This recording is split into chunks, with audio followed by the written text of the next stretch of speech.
The elections, as Imad was saying, are due on the 19th of June.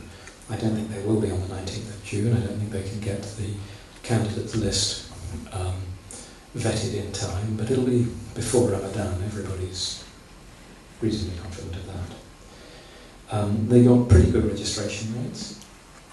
Over 40% of those registered to vote are women, which is a huge step forward. Right at the beginning, almost no women registered for voting.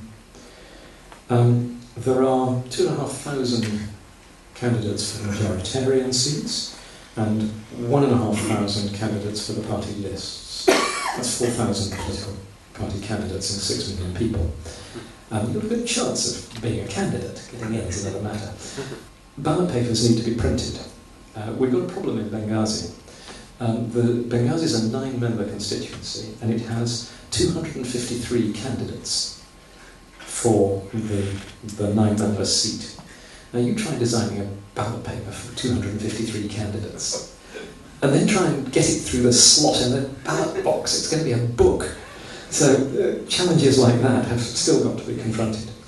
But in any normal circumstance, I'd say it's just not going to happen.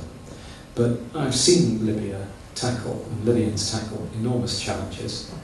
They usually get really good advice from outsiders. We gave them a lot of really good advice, and they took no notice of it, and it worked fine. So I'll bet on elections before I go. And then it'll be fascinating to see how people vote. People are hugely proud of having won the right to vote. It's massively important to people that they've rung this out. But the kind of shape of politics is still very unclear. And you have, for example, one of my friends was chatting with some of his friends who are Salafist and who are linked with some of the Islamist parties. And these chums were talking of voting for this unveiled liberal woman instead of more obviously devout Muslim, more Islamizing candidates, because those guys are tarred with the regime brush.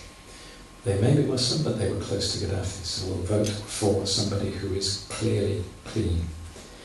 I have a friend who's a very radical, very determined, very passionate political liberal who will vote for an Islamist candidate rather than the senior liberal political forces who are much more like what I would have judged politics to be, because they are compromised, because they were part of the regime before, because they're probably corrupt.